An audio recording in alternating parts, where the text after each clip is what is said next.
Article 370 Jammu Kashmir से निरस्त होने के बाद पहली बार जम्मू कश्मीर में विधानसभा चुनाव होने जा रहे हैं और ये चुनाव जम्मू कश्मीर में बहुत ही महत्वपूर्ण है। तो चलिए इस पर आज जो हम बातचीत करें और बातचीत के लिए इस वक्त हमारे साथ है बीजेपी के नेशनल जनरल सेक्रेटरी तरुण चुग जी। तरुण चुग जी, सबसे पहले तो आपका द न्यूज नाउ में स्वागत है। धन्यवाद।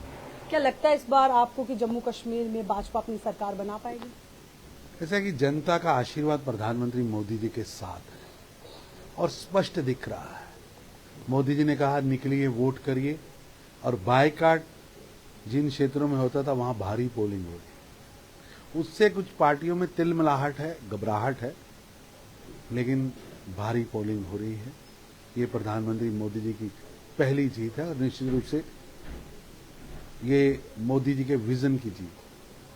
बात करेंगे जिस तरह से राहुल गांधी कल रैली को उन्होंने संबोधित किया जम्मू में, उस दौरान उन्होंने जीएसटी और नोटबंदी को लेकर के भी भाजपा को घेरा। क्या कहेंगे इस पर आप? नाच न जाने आंगन टेढ़ा, पूरी तरह फेल हो चुके हैं। लगभग 2 दर्जन से ज्यादा चुनाव राहुल गांधी जी के नेतृत्व में कांग्रेस हार चुकी है। जम्मू कश्मीर इसी धरती पर उनकी पार्टी खाता नहीं खोल पाई। जनता ने नकारा है, लेकिन अहंकार बहुत है, वंशवाद का अहंकार, दुर्भाग्यपूर्ण। कांग्रेस नेता राहुल गांधी, जिस तरह मैंने अभी पहले भी आपसे सवाल किया, जब जम्मू दौरे पर आए, उन्होंने जब रैली को संबोधित किया, इस दौरान उन्होंने कहा कि अगर हमारी सरकार जो है सत्ता में आती है, सबसे पहले हम राज्य का दर्जा जो है वो बहाल करेंगे जम्मू कश्मीर से। क्या कहेंगे? ऐसा कि राज्य के दर्जे की घोषणा खुद देश के प्रधानमंत्री देश की सदन के अंदर कर चुके हैं। अब राहुल गांधी बासी कड़ी में उबाल देना चाहते हैं, क्योंकि उनके पास कोई मुद्दा नहीं है। और ये जो भाषण वो बोल रहे हैं या प्रेस कॉन्फ्रेंस कर रहे हैं, ये सारी पटकथा एनसी के दफ्तर में बैठ के लिखी गई। इन्होंने आजकल एनसी के आगे सरेंडर कर दिया है। जो नेशनल कॉन्फ्रेंस का एक कैंडिडेट भी नेशनल कॉन्फ्रेंस तय करती है, कहां से कौन लड़ेगा ये भी वही तय करती, झंडा क्या होगा वो भी वही तय करती, एजेंडा क्या होगा वो भी तय करती। ये तो एक पड़ा हुआ रीडर बोल रहे हैं, लीडर नहीं है।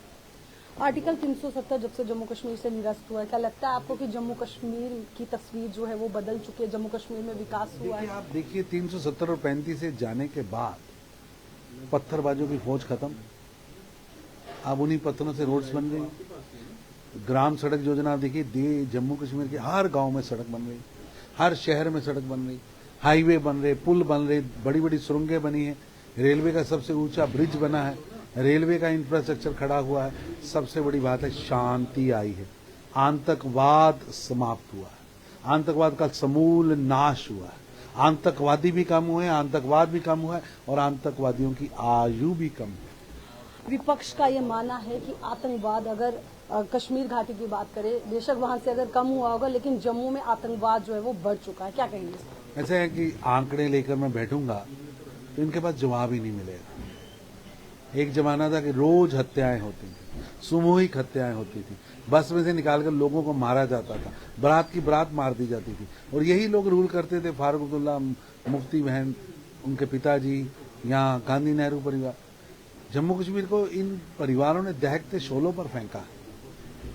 जम्मू कश्मीर को मरने के लिए छोड़ दिया लोगों को। कौन था जब 1,60,000 कश्मीरी पंडितों का में आएगा मुख्यमंत्री? फारूक अब्दुल्ला साहब। अगर भाजपा जम्मू कश्मीर से जीत हासिल करती है तो पहला काम क्या करेगी भाजपा जनता के लिए? हमने आगे भी दिल जीता है, आने वाले समय में भी दिल जीतेंगे। जम्मू कश्मीर की जनता के दुख दर्दों को मिटाने का जो संकल्प प्रधानमंत्री जी ने लिया हुआ है, जिस पर निरंतर काम हो रहा है, उस काम को हम आगे बढ़ाएंगे। उन्नतशील जम्मू कश्मीर, विकसित जम्मू कश्मीर, भय मुक्त जम्मू कश्मीर, अपने हकों की सुरक्षा करने वाला जम्मू कश्मीर हम बनाएंगे। जम्मू कश्मीर की जनता के लिए क्या मैसेज रहेगा आपका? भारी पोलिंग करिए, बाहर निकलिए, मतदान का प्रयोग करिए। और ये जो दल आज घबराहट में है, हताशा में है, निराशा में है, कुंठा में है, ये इसीलिए है कि आज जनता बाहर आई है और जनता इन 3 परिवारों से घृणा करती है। वोट करिए, प्रधानमंत्री मोदी जी को अपना वोट दीजिए, और मोदी जी को दिया हुआ वोट विकास भी लाएगा, विश्वास भी पैदा करेगा, शांति भी देगा और सुरक्षा भी देगा। ये मोदी जी की गारंटी है। बहुत बहुत शुक्रिया तरुण चुग जी। तो ये थे हमारे साथ भाजपा के नेशनल जनरल सेक्रेटरी तरुण चुग जी, जिनसे हमने किए तो तीखे सवाल थे, लेकिन इन्होंने हमारे सवालों का जवाब बड़ी बेबाकी से दिया। अगली बार फिर आपके समक्ष हाजिर होंगे, तब तक के लिए मुझे तारिका महाजन और साथ ही वीडियो जर्नलिस्ट अनूप कोल को दीजिए इजाजत। आप देखते रहे द न्यूज़। नमस्कार।